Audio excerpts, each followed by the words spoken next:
Bismillahirrahmanirrahim. Assalamualaikum warahmatullahi wabarakatuh. Bagaimana kabarnya Ananda semuanya? Semoga kita semuanya selalu dalam keadaan sehat walafiat dan dalam lindungan Allah Subhanahu wa taala. Pada pertemuan hari ini, pertemuan yang kelima, kita melanjutkan materi tentang meyakini hari akhir dan mengakhiri kebiasaan buruk. Kemarin kita telah membahas tentang pengertian dalil, pembagian hari akhir, tanda-tanda hari akhir.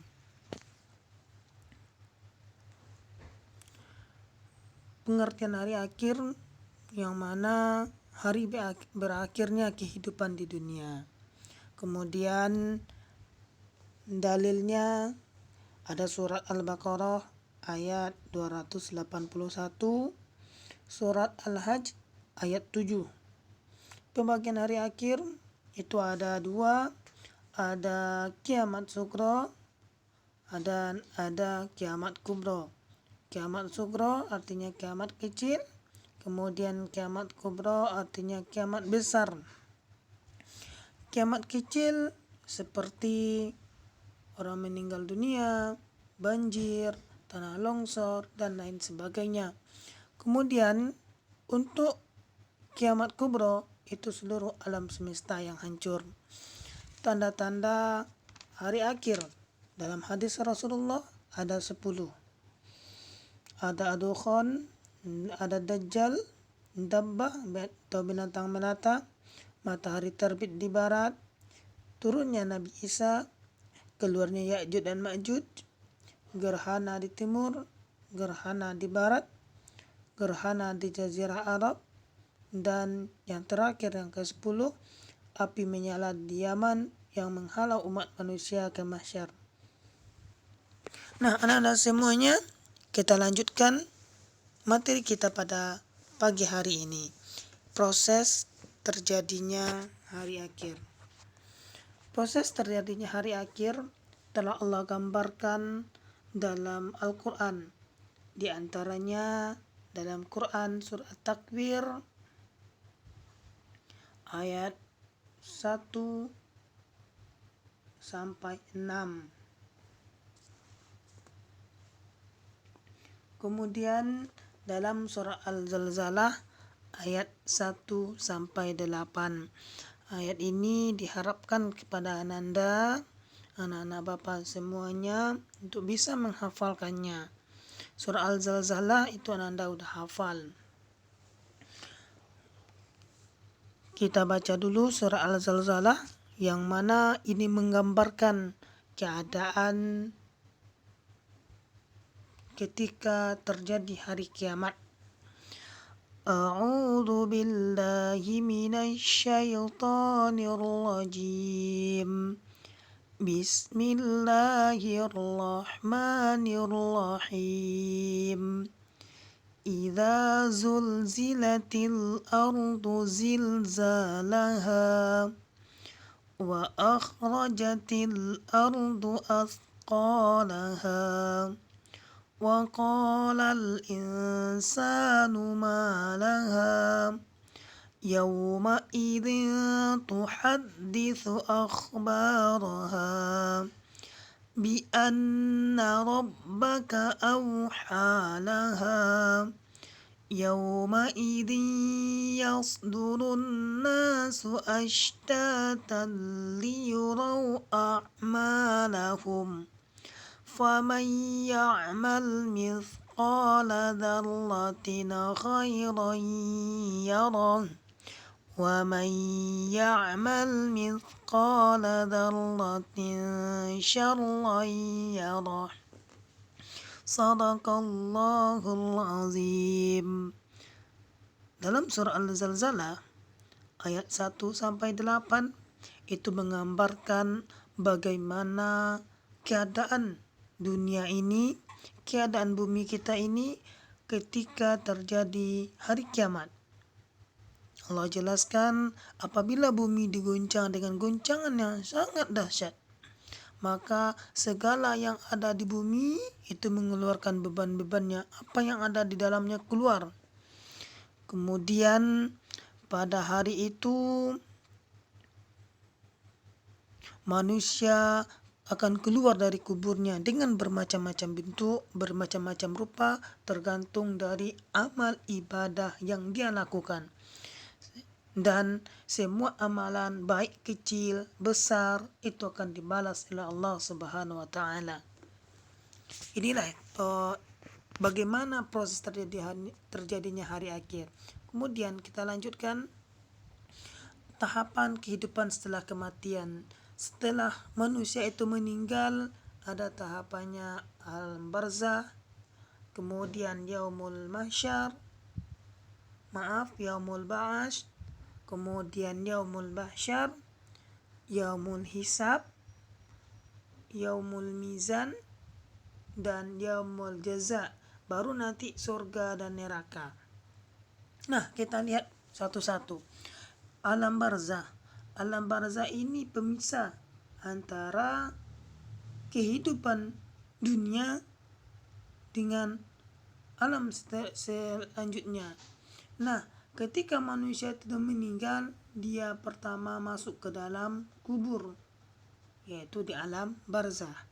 Kemudian setelah di alam barzah nanti akan ditunjuk oleh malaikat namanya trompet.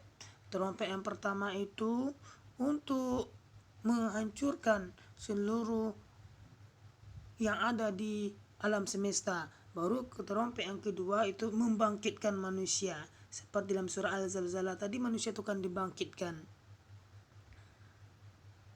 Kemudian yaumul mahsyar. Setelah manusia dibangkitkan akan digiring ke suatu tempat yang mana dijelaskan di dalam hadis seperti yang kita ketahui bahwa mahsyar itu matahari itu sejengkal, ya sangat panas sekali.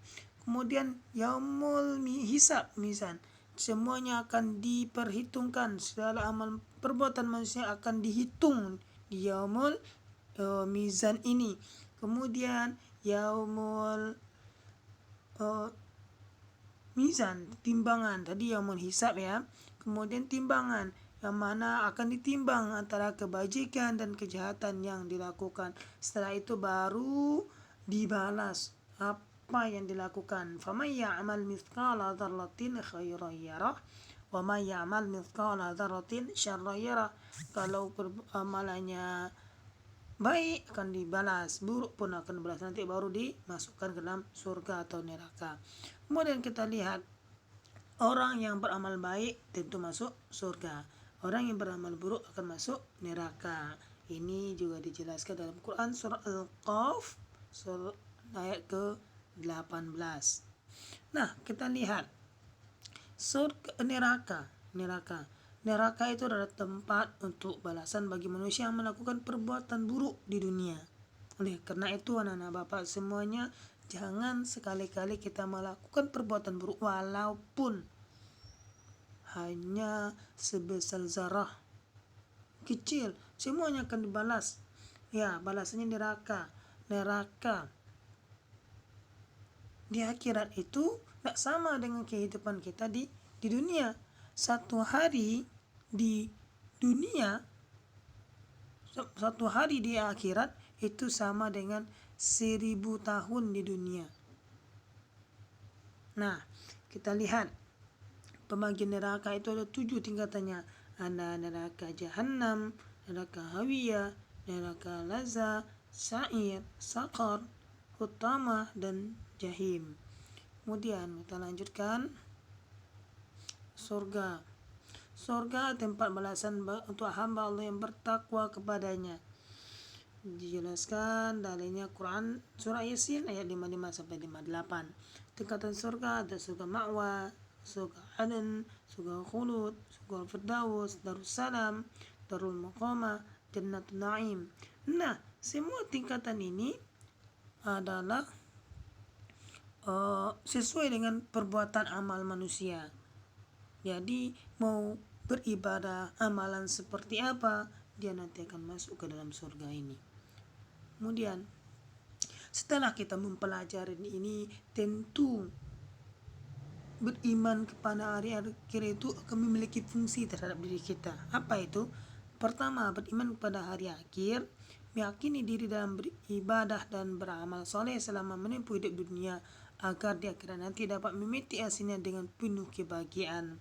Jadi dengan kita beriman kepada hari akhir, kita akan berusaha terus untuk beramal soleh.